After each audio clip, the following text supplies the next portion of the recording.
Tab stories. कर्मों का फल।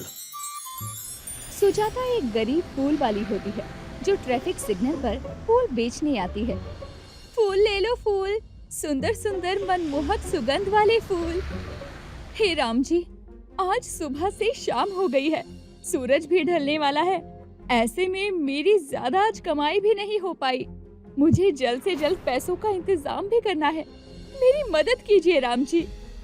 सुजाता काफी चिंता में होती है और उसे किसी काम के लिए पैसों की जरूरत भी होती है। तभी अचानक से सिग्नल पर एक गाड़ी रुकती है और उसमें एक अमीर औरत बैठी होती है जिसका नाम भावना होता है। भावना सुजाता के फूलों को देखती है और वो उसे अपने पास बुलाती है। अरे वाह, कितने खुशबूदार महक वाले फूल हैं ये सारे। आहा, जी धन्यवाद मैम साहब। ले लीजिए ना मैम साहब, बहुत प्यार से और मेहनत से बनाए हैं मैंने ये सब। अरे वो तो देख ही रहा है, मुझे ये सफेद और लाल गुलाब वाला गुलदस्ता बहुत पसंद आया है, मुझे ये चाहिए, दे दो ना ये। ठीक है मैम साहब, ये लीजिए, पूरे 100 रुपए हुए। 1 मिनट। हाँ। भावना अपने पर्स में से पैसे निकालने लगती है और वो सुजाता को 100 रुपए नहीं बल्कि 1000 रुपए देती है। ये तो 1000 रुपए है मैम साहब, ये लीजिए आपके 900 रुपए, आप ही रख लो। लेकिन मेरे तो बस 100 रुपए ही हुए। हाँ मैं जानती हूँ, लेकिन बाकी के 900 रुपए मैंने अपने दिल से दिए हैं। मुझे आप और आपकी मेहनत बहुत पसंद आई है। ऐसे ही परिश्रम करते रहिए, इस दुनिया में आप जैसे ईमानदार लोगों की बहुत आवश्यकता है। धन्यवाद मैम साहब, आपका ये एहसान मैं कभी नहीं भूलूंगी। सच कहूँ तो मुझ जैसी नहीं बल्कि आप जैसे लोगों की इस दुनिया को बहुत जरूरत है, जो निस्वार्थ भाव से दूसरों की इतनी मदद करते हैं और अमीर होकर भी इतने दिलदार और परोपकारी होते हैं। आपका बहुत बहुत धन्यवाद मैम साहब। अरे कोई बात नहीं, आप इसी सिग्नल पर फूल बेचती हो क्या? हाँ मैम साहब, मैं हर हफ्ते में एक बार इस सिग्नल पर आती ही हूँ। चलो ठीक है, भगवान ने चाहा तो आपसे फिर मुलाकात होगी, अपना ख्याल रखना। जी मैम साहब, धन्यवाद एक बार फिर से। भावना चली जाती है और उन बचे हुए 900 रुपए को देखकर सुजाता बहुत खुश हो जाती है। मुझे जितने पैसे कम पड़ रहे थे अब वो मिल चुके हैं। राम जी, आप सच में अंतर्यामी हो, आप जैसा कोई नहीं। जय श्री राम। भावना का पति अनुज एक बिजनेसमैन होता है जो 3 कंपनीज का मालिक होता है और उसमें से एक जैम की कंपनी होती है जिसमें वो विक्रांत नामक एक आदमी के साथ पार्टनरशिप में होता है। भावना घर पहुंचने पर अनुज को सुजाता के बारे में बताती है। क्या बात है, ये गुलदस्ते तो सच में बहुत ही ब्यूटीफुल हैं भावना। हाँ अनुज, यू आर राइट। इसे बनाने वाली ही इतनी अच्छी थी तो ये भी अच्छे होने ही थे। उस औरत का नाम नहीं पूछ पाई मैं, लेकिन वाकई में बहुत अच्छी और नेक दिल की थी वो औरत। काफी गरीब लग रही थी लेकिन दिल से एकदम अमीर। चलो ये तो बहुत ही अच्छी बात है, आज हमारी वजह से कोई खुश हो गया। हमें हर रोज अपनी रोजमर्रा की ये भाग दौड़ से भरी लाइफ में ऐसे छोटे मोटे अच्छे काम करते रहने चाहिए। हाँ अनुज, हमारे कारण किसी के चेहरे पर मुस्कान आए, इससे बेहतर कमाई और क्या है। असली कमाई तो वही है। हाँ भावना, तुम बिल्कुल सही कह रही हो। अच्छा चलो, अब मैं जा रहा हूँ, आज विक्रांत के साथ मेरी मीटिंग है। ओह अच्छा, कैसा चल रहा है विक्रांत और तुम्हारा जैम बिजनेस? टच वुड, बहुत ही अच्छा चल रहा है और साथ ही हम अपने जैम को इंटरनेशनल लेवल पे भी बेचने का प्लान बना रहे हैं। उसी की मीटिंग चल रही है। ये आइडिया तुम्हारा ही था भावना, एक जैम की कंपनी बनाने का। फिर हमें विक्रांत जैसा इन्वेस्टर मिल गया और फिर कंपनी अच्छे से चल पड़ी। हाँ अनुज, आई जस्ट होप कि तुम्हारी बाकी 2 कंपनीज की तरह ये वाली कंपनी भी अच्छे से अच्छा पैसा कमा पाए। हाँ भावना, मैं भी यही चाहता हूँ।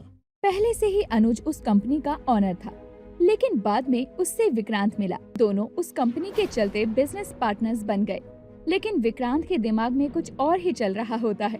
वो अनुज को पार्टनरशिप से हटाकर उस पूरी कंपनी को अपने नाम करने के बारे में सोचता है। चाहे कुछ भी हो जाए, मुझे जल्द से जल्द कुछ न कुछ सोचना होगा।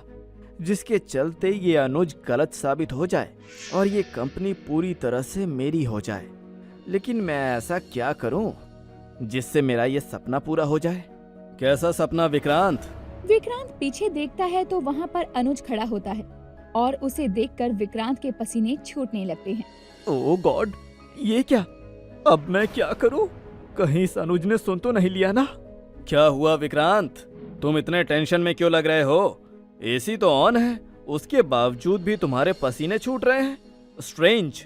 वो विक्रांत, दरअसल वो मैं कंपनी के फ्यूचर के बारे में ही सोच रहा था कि अगर हमारा जैम बिजनेस इंटरनेशनली भी चल पड़ा तो हमारा सपना पूरा हो जाएगा और हम ग्लोबल लेवल पर आ जाएंगे।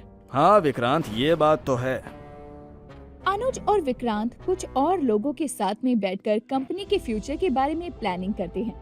अब ऐसे ही देखते देखते कई साल बीत जाते हैं, जिसके बाद अनुज और विक्रांत का जैम बिजनेस इंटरनेशनली भी चल पड़ता है। कांग्रेचुलेशन अनुज एंड विक्रांत, तुम दोनों ने कर दिखाया। क्या बात है। I am very much proud of you both. Thank you Bhavna.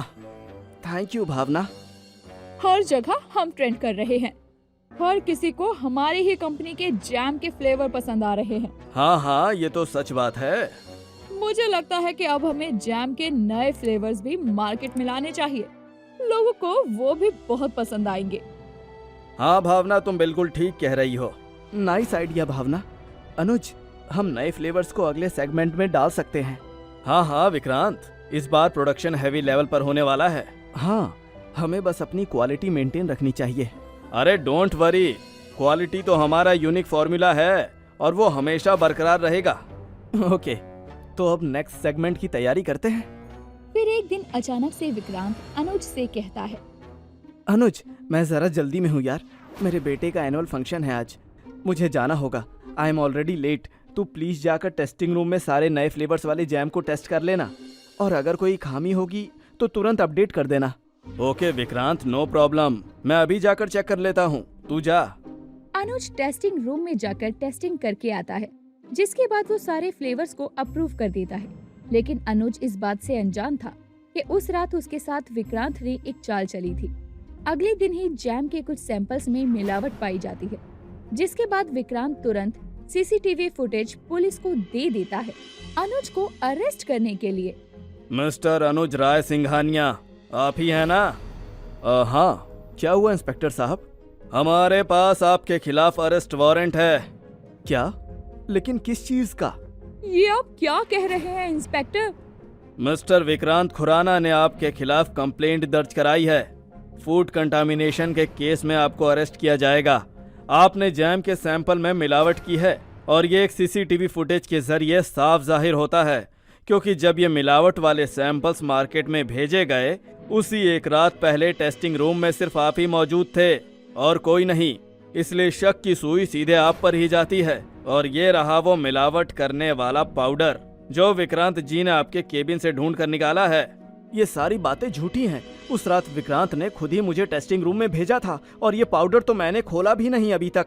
Company के बाहर कार में विक्रांत ने ही मुझे ये दिया था और कहा था ये एक प्रोटीन पाउडर है।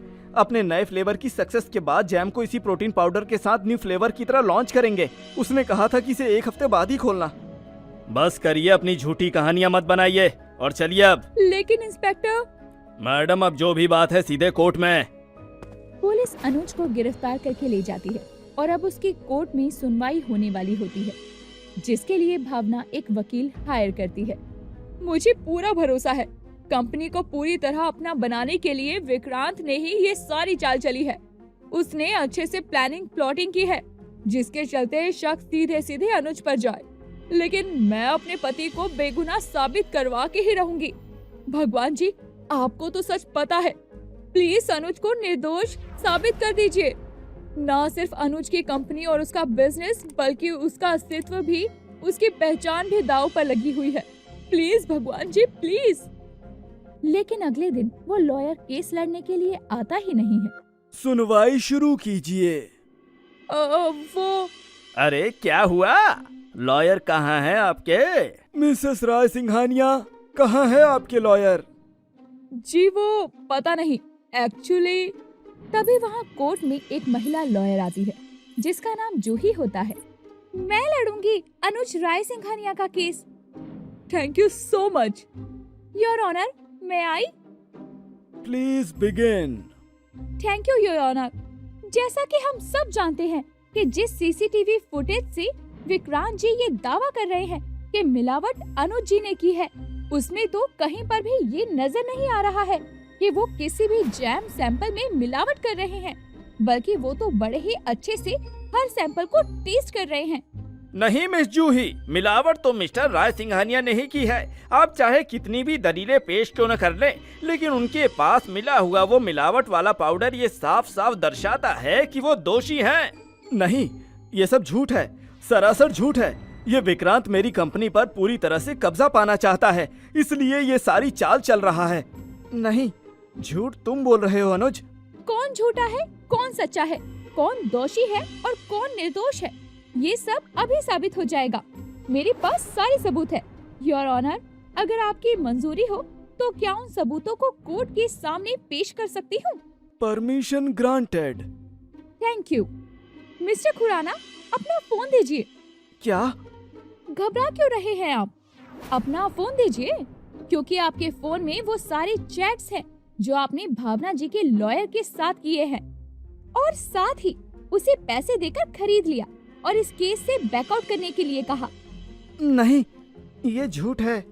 अगर ये झूठ है तो दिखाइए ना अपना फोन। विक्रांत को ना चाहते हुए भी अपना फोन दिखाना पड़ता है, जिसमें उसकी और भावना ने हायर किए हुए लॉयर की सारी चैटिंग होती है, और उसी में विक्रांत ने अपने गुनाह भी कबूल किए होते हैं कि उसी ने अनुज को फंसाया है। इसके चलते जूही ये केस जीत जाती है और विक्रांत को जेल की सजा दी जाती है। कोर्ट के बाहर, थैंक यू सो मच जूही। अगर आज तुम नहीं होती तो हम ये केस जीत नहीं पाते। हाँ जूही, तुम आज सच में भगवान का रूप लेकर कोर्ट में आई थी। My pleasure mister and missus Rai Singhania. मैंने आपके केस को लास्ट मिनट में स्टडी किया, क्योंकि मैंने विक्रांत को किसी के साथ फोन पर बातें करते हुए पहले ही सुन लिया था। वो कह रहा था कि लॉयर को पैसे भिजवा दिए ना। इसी के चलते मुझे थोड़ा बहुत शक हुआ था कि उसने लॉयर को पैसे देकर चुप करवाया है। ओह, क्या बात है, तुम सच में एक टैलेंटेड लॉयर हो जूही। तभी वहाँ पर अचानक से एक औरत आती है जो जूही के लिए टिफिन लाई होती है, और वो कोई और नहीं बल्कि सुजाता ही होती है। सुजाता और भावना एक दूसरे को देखकर हैरान रह जाते हैं। आप यहाँ? मेम साहब, आप इतने सालों बाद भी आप बदली नहीं, ना ही आप बदली हो। ओह, इसका मतलब माँ और आप एक दूसरे को पहले से ही जानती हो। माँ? यानी जूही आपकी बेटी है? अनुज, यही है वो दीदी, वो फूल वाली दीदी, याद आया? ओह माय गॉड, आप? भावना सुजाता को सब कुछ बताती है, कैसे जूही के कारण अनुज पर लगाए हुए सारे झूठे इल्जाम मिट चुके हैं। मेम साहब मत कहो, मुझे आप भावना कहकर पुकारो। अच्छा ठीक है भावना, तुम्हें पता है आज तुम्हें तुम्हारे अच्छे कर्मों का फल ही मिला है। क्या? लेकिन कैसे सुजाता? उस दिन जब मैंने आपको गुलदस्ता बेचा, तब मुझे अगली सुबह जूही के लॉ स्कूल में फीस भरनी थी और मेरे पास 600 रुपए की कमी थी, जिन्हें कमाने के लिए मुझे पूरे 6 दिन से भी ज्यादा का समय लगता। लेकिन आपके उन दिल से दिए हुए पैसों से ही मेरी जूही का एडमिशन हुआ और वो आज वकील बन पाई और अब वो आपका केस भी लड़ पाई। सच में भावना जी, ये आपके कर्मों का ही फल मिला है आपको। वो कहते हैं ना, अच्छे मन से किए जाने वाले कर्म कभी खाली नहीं जाते हैं। आज आपके उस अच्छे कर्म का हिसाब हो गया। हाँ जूही, सुजाता दीदी, आप दोनों बिल्कुल सही कह रही हो। मुझे विश्वास ही नहीं हो रहा कि किस्मत ने किस तरह से मेरी मदद की है। धन्यवाद जूही, धन्यवाद दीदी। इस तरह भावना के हाथों जाने अनजाने में हुआ वो अच्छा कर्म सालों बाद फिर से लौटकर उसके पास आता है और वो उसका भला करता है। कहानी से सीख, हमें हमेशा दूसरों के लिए अच्छे कर्म करते रहना चाहिए, वो भी किसी फल की इच्छा किए बगैर, क्योंकि निस्वार्थ भाव से किए जाने वाले अच्छे कर्म कभी भी जाया नहीं जाते और हमेशा उसका अच्छा फल हमें भविष्य में मिलकर ही रहता है। धन्यवाद। आपको हमारी कहानी कैसी लगी? हमें कमेंट करके जरूर बताएं। और साथ में अपने सभी दोस्तों को भी ये लिंक शेयर कर दीजिए ताकि वो भी इस कहानी से कुछ अच्छा सीख सकें। और हाँ, जिन्होंने अब तक हमारे टैब स्टोरीज चैनल को सब्सक्राइब नहीं किया है, वो जल्दी से सब्सक्राइब कर लीजिए और बेल आइकन दबा के नोटिफिकेशन भी ऑन कर लीजिए ताकि हमारी अगली नई कहानी आपको सबसे पहले मिले।